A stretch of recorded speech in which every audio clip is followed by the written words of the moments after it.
નમસ્કાર, આપ જોઈ રહ્યા છો TV13 ગુજરાતીનું ડિજિટલ પ્લેટફોર્મ અને આપની સાથે હું છું તોરલ. ધોરણ 10 અને 12ની પરીક્ષાઓની શરૂઆત થઈ ચૂકી છે અને પરીક્ષાની સાથે એક અજીબ પ્રકારનો હાવ વિદ્યાર્થીઓમાં અને હવે આજકાલ તો વાલીઓમાં પણ ખાસ કરીને જોવા મળતો હોય છે. પરીક્ષા અને પરિણામ આ બે એવા શબ્દો છે કે જેનાથી પરીક્ષાર્થીઓ તો ડરતા હોય છે, પરંતુ સાથે સાથે તે વિદ્યાર્થીઓના વાલીઓમાં પણ એક ચિંતાનો માહોલ જોવા મળતો હોય છે.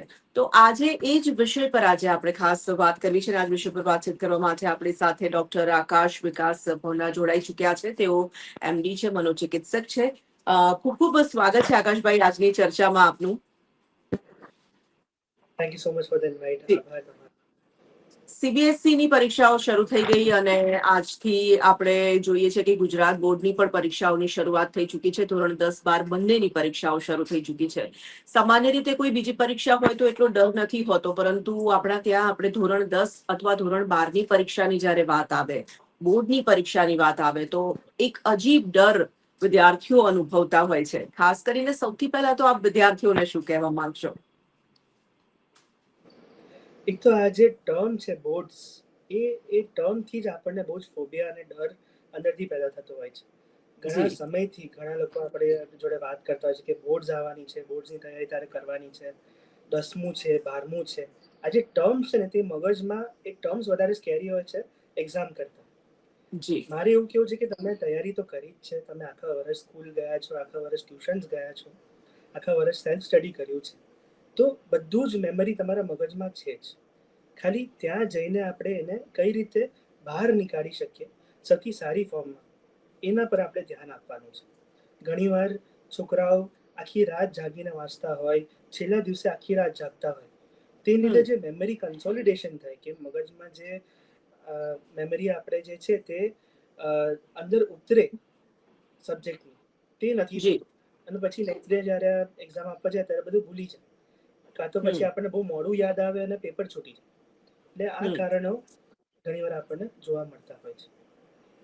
આપણે ઘણી વખત ઘણા વિદ્યાર્થીઓને એવું પૂછતા હોઈએ છીએ આકાશભાઈ, આ સવાલ મને હંમેશા મનમાં થાય છે કે ક્યારેક કોઈ વિદ્યાર્થીઓ જ્યારે તૈયારી કરતા હોય, એમને એવું પૂછવામાં આવે કે પરીક્ષાને લઈને તમે શું ફીલ કરી રહ્યા છો, તો કોઈક વિદ્યાર્થી એવું કહેશે કે થોડોક ડર લાગે છે, કોઈક વિદ્યાર્થી એવું કહેશે કે કોન્ફિડન્ટ છું પણ મને થોડું ટેન્શન થાય છે. કોઈક વિદ્યાર્થીને આપણે એવું પૂછીએ કે પરીક્ષાને લઈને શું ફીલ કરો છો, ત્યારે સામાન્ય રીતે એવું પણ કેટલાક લોકો કહેવા મળતા હોય છે. લોકો એવું કહે છે કે ખૂબ એક્સાઇટેડ છું હું એક્ઝામને લઈને. આ અલગ અલગ પ્રકારની જે વાતો છે અને આપણે સાયકોલોજીની દ્રષ્ટિએ જો થોડુંક વધારે વિસ્તારથી સમજીએ તો કેવી રીતે જોઈ શકાય? હવે આમાં છે ને એક યર્કીઝ ડોડસન લો હોય છે, કર્વ હોય છે. એ તમને બહુ સહેલી ભાષામાં સમજાવ તો સ્ટ્રેસ લેવલ અને પરફોર્મન્સ એના વચ્ચેનો કર્વ હોય છે. આમાં એવું કહેવા માંગે છે કે સ્ટ્રેસ લેવલ એક ઓપ્ટિમમ રેન્જમાં હોય કે આપણને સ્ટ્રેસ બી પડી રહ્યો છે પણ એટલો બધો નહીં કે આપણા પરફોર્મન્સને હેમ્પર થાય, તો આપણું પરફોર્મન્સ પીક પર આવે. એટલે આપણે જે આઉટપુટ આપી શકીએ સૌથી પીક પર થાય. એટલે એકદમ જ સ્ટ્રેસ ફ્રી હોય ને તો આપણે આપણું પરફોર્મન્સ ના આપી શકીએ. પણ આ જે લો છે એ બધામાં અલગ રીતે લાગુ પડતો હોય. બધાની ક્ષમતાઓ અલગ હોય, બધાની સ્ટ્રેસ લેવાની ક્ષમતા થોડા લોકોની જરાક બી ના હોય અને બહુ જ નાની વસ્તુ બી એમને બહુ મોટી લાગી જતી હોય, કાં તો એક્ઝામના ટાઈમ પર બહુ જ વધારે પડતું ડરી જતા હોય. એટલે એ જે બેલેન્સ સ્ટ્રેસ જે આપણે ફાઇન્ડ કરવાનું છે તે એક્સપિરિયન્સથી આવે, તે રેગ્યુલર સેલ્ફ સ્ટડીથી આવે, જે બહુ જ સારું માર્ગદર્શક આપણને જે આપે સ્કૂલમાંથી અને ટીચર્સથી અને આપણા વાલીઓમાંથી, એનાથી આપણે એક ફાઇન્ડ કરી શકીએ કે આપણા માટે સ્ટ્રેસ લેવલ બેલેન્સમાં કઈ રીતે થઈ શકે. પેરેન્ટ્સના આપણે સાઈડથી અગર વિચારીએ છીએ, તેમના પરિપ્રેક્ષ્યમાં ખાસ કરીને વિચારીએ છીએ, તો હવેનો જે સમય છે એ ખૂબ જ સ્વાભાવિક કોમ્પિટિશનનો આ યુગ છે અને દરેક માતા પિતાની એવી ઈચ્છા હોય છે કે પોતાના બાળકોને તેઓ વધારે સારી અને બહેતર જગ્યાએ જોવા માંગતા હોય છે. જાણે અજાણે ક્યારેક એવું પણ થઈ જતું હોય છે કે એ જે ઈચ્છા અને અપેક્ષા હોય છે એ આપણે બાળકો ઉપર થોપી દઈએ છીએ અને એ બાળક એટલું બધું સ્ટ્રેસ અનુભવે છે, એને પરફોર્મ કરવા માટેનું જે બર્ડન લાગે છે, જે સ્ટ્રેસ લાગે છે, એ પણ ક્યારેક એને નુકસાનકારક સાબિત થઈ શકતું હોય છે. ખાસ કરીને માતા પિતાને આપણે શું મેસેજ આપવો જોઈએ? ઘણી વાર છે ને એક્ઝામનો ડર નથી હોતો, પણ પેરેન્ટ્સની એક્સપેક્ટેશન હું મેચ કરી શકીશ કે નહીં એનો ડર હોતો હોય છે. અને આને છે ને મોટિવેશનના સોર્सेस કહેવાય. એક હોય નેગેટિવ મોટિવેશન, જેમાં બાળકને એવું લાગે કે મારા પેરેન્ટ્સની એક્સપેક્ટેશન હું મેચ નહીં કરી શકું તો એમના નજરમાં હું નાનો થઈ જઈશ. કાં તો એ જે મારા જોડે જે કમ્પેરિઝન કરે છે કે તારો મોટો ભાઈ છે એને તો સાયન્સમાં મળી ગયું હતું, તારા મોટા ભાઈને તો આટલા ટકા આવ્યા હતા, કાં તો નેબરમાં જે કહેતા હોય કે નેબર એ આટલું સરસ પરફોર્મ કર્યું, પેલા છોકરા આટલું સરસ પરફોર્મ કર્યું, તારાથી કેમ નથી થતું. આ જે એક્સપેક્ટેશન્સ બહુ જ વધારે પડતા વધી જાય ત્યારે એનો સ્ટ્રેસ છે એ હેન્ડલ નથી થતો બાળકોમાં. તો પછી ઉજાગરા કરતા હોય કાં તો વ્યસન તરફ બી જતા રહેતા હોય છે. આપણે જોયું છે. આજે જ મારા પાસે ઇમરજન્સીમાં કેસ આવ્યો હતો. 12માની એક્ઝામનો આપવાના પહેલા એને કેફીનની ટેબ્લેટ ઘણી વધારે લઈ લીધી જાગવા માટે, કે આખી રાત જાગવું ને આખી રાત હું તૈયારી. એના હૃદયના ધબકારા વધી ગયા, બીપી વધી ગયો, એને એડમિટ કરવો પડ્યો, એની એક્ઝામ મિસ થઈ. છોકરાએ તૈયારી બહુ સારી કરી હતી, આખું વર્ષ તૈયારી કરી હતી, પણ છેલ્લે આ એક્સપેક્ટેશન મેચ કરવા માટે એને આ પગલો લીધો કે હું વધારે જાગું, મને ઊંઘ આવે છે તો મને ઊંઘ ના આવે. ઘણા લોકો સ્ટિંગ લેતા હોય છે, ઘણા લોકો વ્યસનો પર આવી જતા હોય છે, અને બાળકો 10માના બાળકો બી મેં જોયા છે જે વ્યસન પર આવી જતા હોય છે પેરેન્ટ્સના એક્સપેક્ટેશન્સ મેચ કરવા માટે. એટલે આ પેરેન્ટ્સને સમજવાની જરૂર છે કે તમે પ્રેશર આપશો કે પ્રેશર વગર તમે કામ કરશો. બાળકની જે કેપેબિલિટી છે એ પ્રમાણે જે પરફોર્મ કરવાનું છે. એને આપણે આખું વર્ષ મોટિવેશન આપીએ કે બેટા તું સરસ ભણીને તને આ સરસ વસ્તુ થશે, તારી જિંદગીમાં આગળ તારો ફ્યુચર સિક્યોર થશે.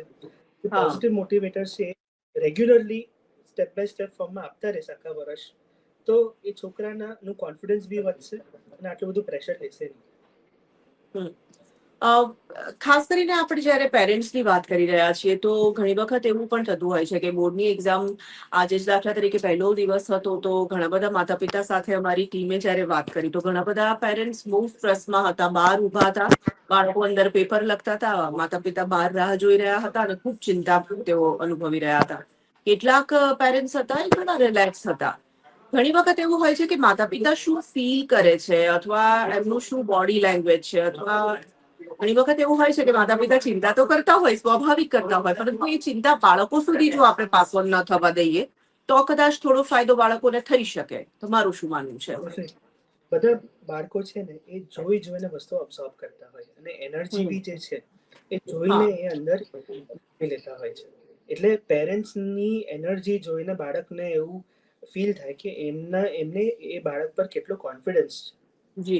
બાળકને તો ખબર છે એને તૈયારી કરી છે અને વાલીને બી ખબર છે કે એને તૈયારી કરી છે, પણ જ્યારે એક્ઝામના દિવસના સવારે જ્યારે વાલી હોય એ બહુ જ ટેન્શનમાં હોય, ચલો ચલો બેગ ભર તારી, તે આ લીધું કે નહીં, તે તારું પેન લીધી કે નહીં, પેન્સિલ બોક્સ ચેક કરે, આ કરે તે કરે, આ બધી વસ્તુઓમાં એન્ઝાયટી વધી જતી હોય છે. અને પછી ત્યારે જ્યારે પરફોર્મ કરવાનું હોય ત્યારે બાળક એ એન્ઝાયટીથી બહાર નીકળતે એટલો બધો સમય લાગી જતો હોય છે, તો એનું પેપર છૂટવાના ચાન્સીસ થઈ જતા હોય છે, કાં તો એને યાદ નથી આવતું.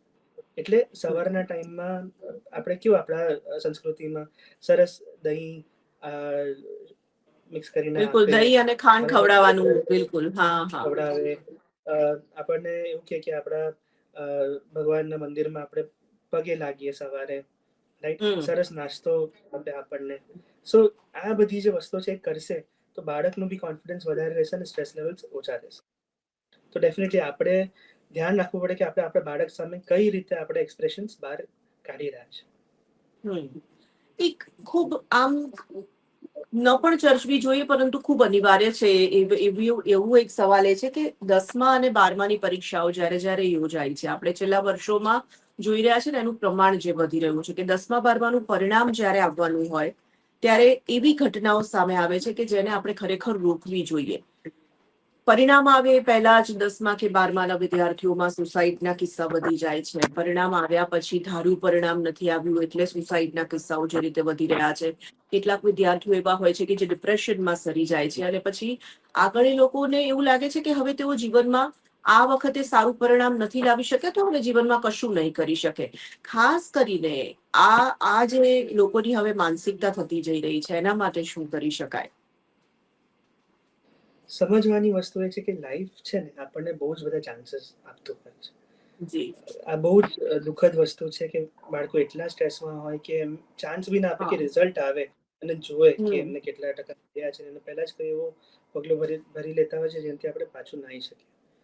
જી સમજવાની વસ્તુ એ છે કે આખા આપણા જીવનમાં આપણે જે 70, 80, 90 સુધી અત્યારે તો હેલ્થકેર લીધે હા ખેંચાય છે, જી એમાં 6 મહિના કે 1 વર્ષનો એટલો બધો ફેર પડતો નથી.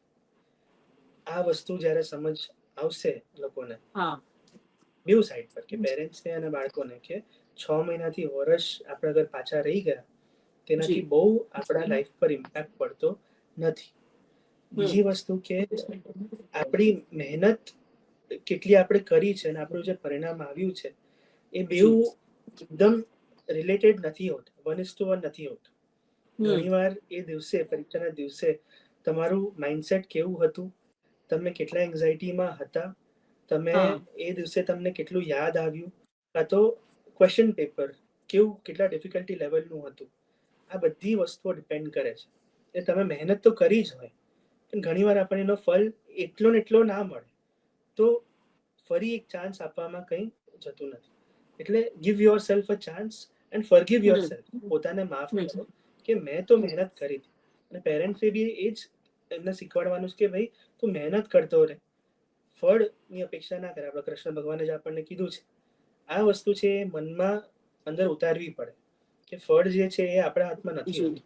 ઘણા ફેક્ટર્સ હોય છે જે એને અફેક્ટ કરતા. હમ એક બીજો સવાલ કે હવેના સમયમાં આપણે જોઈ રહ્યા છીએ કે ખૂબ નાની નાની ઉંમરના બાળકો હોય તો પણ પહેલા એક સમય હતો કે જ્યારે બાળકોને ચિંતા એટલે શું એ ખબર નહોતી પડતી, કંટાળો આવે છે એ શું ખબર નહોતી પડતી. હવે તમે નાના નાના બચ્ચાઓને પણ પૂછો તો એવું કહે છે કે મને ચિંતા થાય છે, કંટાળો આવે છે, અથવા મને સારું ફીલ નથી થતું. એ લોકો સમજી નથી શકતા કે એ લોકોની સાથે શું થઈ રહ્યું છે, તેમની મનોસ્થિતિ સાચા અર્થમાં શું છે. એવા નાના બાળકો પણ હવે આ પરિસ્થિતિમાંથી પસાર થઈ રહ્યા છે. તમને એવું લાગે છે કે પેરેન્ટિંગમાં આપણે થોડા ફેરફાર કરવા જોઈએ, અથવા પછી ક્યારેક આપણને, હું હંમેશા એવું કહું છું કે જ્યારે પેટમાં દુખે બાળકને કે માથામાં દુખે તો આપણે ડોક્ટર પાસે જઈએ છે, પણ બાળકનું બિહેવિયર જ્યારે એબનોર્મલ થાય છે ત્યારે આપણે કોઈ સારા સાયકોલોજીસ્ટ પાસે લઈ જવાનું હજી સુધી નથી વિચારતા. આપણે એવું સમજીએ છીએ કે જેને મનની મગજની તકલીફ છે એ જ લોકો સાયકોલોજીસ્ટ પાસે જાય. ઈ અવેરનેસ વધારવાની પણ જરૂર લાગે છે આપણને. ડેફિનેટલી બેઉ સાઈડની વાત છે કે જેમ અવેરનેસ વધે તેમ બી આપણને આપણા જે લક્ષણો હોય એ વધારે ધ્યાનમાં આવે. એટલે જી આપણને ખબર પડે કે ભાઈ આ એન્ઝાયટી છે કે આ હા ડિપ્રેશનના લક્ષણો છે. અને જાતે બી આજના જમાનામાં અર્બન પોપ્યુલેશનમાં જાતે બાળક બી એમના પેરેન્ટ્સને કહેતું હોય છે કે નહીં, મને મેન્ટલ હેલ્પની જરૂરત છે તો મને કશે લઈ જી જાઓ, મને હેલ્પ હા લેવડાવો. ઘણીવાર ટ્યુશન ટીચર્સ છે અને સ્કૂલના ટીચર્સ બી છે અને સ્કૂલના કાઉન્સિલર્સ બી હોય છે હવે બધા સ્કૂલ્સમાં.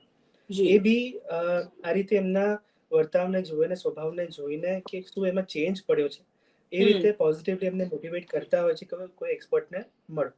પણ ઘણા સેન્ટર્સમાં, ઘણા અત્યારે એવા સેન્ટર્સ બી છે જ્યાં એ લોકોને આ બધા વિશે બહુ ખ્યાલ હોતો નથી. એટલે અવેરનેસ વધારે ફેલાવવાની ડેફિનેટલી જરૂરત છે. અને તમારું TV13નું માધ્યમ તો બહુ જ આને પોઝિટિવ વેમાં અવેરનેસ ફેલાવવામાં હેલ્પ જી કરતું હોય છે. આઈ એમ જી very actually impressed by your team who always wants to think કે આપણે કઈ રીતે વધારે અવેરનેસ આની ફેલાઈ શકીએ. અને આ માધ્યમ બહુ જ સરસ છે અવેરનેસ ફેલાવવા માટે. છેલ્લો સવાલ હું આપને એ કહેવા માંગીશ કે ફરી એક વખત કે 10મા 12માની પરીક્ષા ચાલી રહી છે, વિદ્યાર્થીઓ અત્યારે એક પેપર પાસ કરશે. હંમેશા અમે એવું કહીએ છીએ કે કોઈ પણ પરીક્ષા એ જીવનની છેલ્લી પરીક્ષા હોતી નથી. બસ આ જ વિચાર સાથે જો બાળકો અને સાથે સાથે વાલીઓ પણ પોતાના બાળકોને તૈયાર કરે ને બાળકો પણ આ જ માઇન્ડસેટ સાથે આગળ વધે તો થોડું વધારે સરળ થઈ જશે તેમના માટે. આપ શું મેસેજ આપવા માંગશો? ઘણીવાર આપણે જેટલું પ્રેશર લઈ લેતા હોય છે મગજ પર અને જી ટેન્શન લઈ લેતા હોય છે એક્ઝામનું, એ આપણા પરફોર્મન્સને બહુ જ ઇમ્પેક્ટ કરતો હોય છે. એટલે એક એક્ઝામ પૂરી થઈ, થોડો બ્રેક લો, ફરી નેક્સ્ટ એક્ઝામનું તમે સિલેબસ છે ફરી જુઓ. બધું હા તમારા મગજમાં જ છે, બધું જ અંદર છે. ખાલી તમારે કઈ રીતે બહાર નીકળવાનું છે એના પર જ ધ્યાન આપો. જ્યારે એક્ઝામ ટેબલ પર બેસો તો થોડી વાર આપણું પ્રાણાયામ જે કહેવાય કે શ્વાસ પર ધ્યાન આપો. ખાલી પેપર જી ક્યારે આવશે, શું આવશે, કયા પ્રશ્નો પૂછાશે એના પર નહીં, પણ શ્વાસ પર ધ્યાન આપો. ખાલી શ્વાસ અંદર જઈ રહ્યો છે, છાતી ભરાઈ રહી છે, શ્વાસ બહાર નીકળી રહ્યો છે, છાતી ખાલી થઈ રહી છે. બસ આના પર તમે 5 થી 10 મિનિટ બી ધ્યાન આપશો, તમારું સ્ટ્રેસ લેવલ છે આખું રીસેટ થઈ જશે અને તમે બહુ જ સારી રીતે પરફોર્મ કરી શકશો. બીજી વસ્તુ, ઊંઘ તમારા માટે બહુ જ એટલે બહુ જ જરૂરી છે. રાતની 7 થી 8 કલાકની ઊંઘ પૂરી કરશો તો તમને જાતે ખબર પડશે કે તમને પેપરમાં કેટલી બધી વસ્તુ યાદ રહી રહી છે. અને તમે જેમ કીધું કે આ છેલ્લી પરીક્ષા નથી લાઈફની, લાઈફ પોતે જ એક પરીક્ષા છે. રોજ આપણને પરીક્ષા આપતો હોય છે. આ ખાલી નામ જે છે બોર્ડ્સ, એ જ વધારે પડતું પ્રેશર આપણને આપે છે. એ નામ મગજમાંથી કાઢી નાખો અને આ એક પડાવ છે, એક એક્ઝામ છે, એ પ્રમાણે જાઓ તો તમે બહુ જ સારું પરફોર્મ કરશો, એ મારી ગેરંટી છે.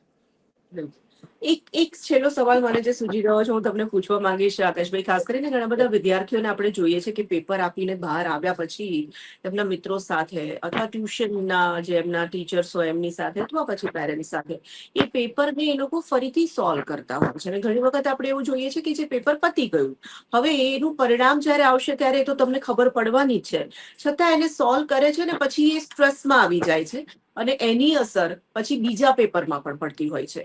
એ કરવું જોઈએ, ના કરવું જોઈએ, એને લઈને શું કહેશો આપ? ચોક્કસ ના કરવું જોઈએ. જ્યારે તમે ફ્રેન્ડ્સ જોડે ડિસ્કસ કરો, બધાએ અલગ રીતે પેપર લખ્યું હોય. સીબીએસઈ ની જે પરીક્ષાની આપણે વાત કરીએ તો there is no fixed answer. આપણે એક જ આન્સર એનું હોય એવું નથી હોતું. ઘણા અલગ અલગ રીતે આન્સર લખતા હોય છે, પણ છેલ્લે જે મેસેજ પહોંચાડવાનો હોય આપણે પહોંચાડવાનો હોતો હોય છે. એટલે ડિસ્કસ કરીને કોઈ જ ફાયદો મળતો નથી. એ બીજી એક્ઝામ છે એના પર બહુ જ અસર કરતું હોય છે કે આપણને આ ક્વેશ્ચન રહી ગયો કે આ ક્વેશ્ચન આપણે સારી રીતે ના લખી શક્યા. જ્યારે પરિણામ આવશે ત્યારે જ એનું આપણને એક્ઝેક્ટ આપણને ખબર પડશે કે આપણે કેટલું લખ્યું છે કે કેટલા આપણને માર્ક્સ આવ્યા છે. એટલે ટ્યુશન ટીચર્સ જોડે ડિસ્કસ કરવું કાં તો ફ્રેન્ડ્સ જોડે ડિસ્કસ કરવું એ ખોટી વાત છે. નેક્સ્ટ પેપર પર ધ્યાન આપો, થોડો રીસેટ થાઓ, થોડો સમય પોતા માટે કાઢો, થોડો સમય તમે બ્રેક લો, ફરી તમે લાગી જાઓ કે નેક્સ્ટ પેપરની આપણે તૈયારી કરીએ અને એના પર જ કોન્સન્ટ્રેશન રાખો. આકાશભાઈ, થેન્ક યુ સો મચ આટલી અગત્યની માહિતી સાથે આપ અમારી સાથે જોડાયા એના માટે. તો મિત્રો, 10મા અને 12માની પરીક્ષા ચાલી રહી છે, બોર્ડની પરીક્ષા ચાલી રહી છે. હંમેશા અમે કહીએ છીએ કે કોઈ પણ પરીક્ષા એ છેલ્લી પરીક્ષા હોતી નથી. તમે જીવનમાં એ જ વિચાર સાથે આગળ વધો, સ્વસ્થ મન સાથે અને શાંત મન સાથે આપની પરીક્ષાઓ આપો. અને હવેની આગળની જે કોઈ પરીક્ષાઓ છે તેના માટે TV13 ગુજરાતીના ડિજિટલ પ્લેટફોર્મ તરફથી ફરી એક વખત આપને ઓલ ધ બેસ્ટ. ફરીથી મળીશું. રજા લઈએ છીએ. નમસ્કાર.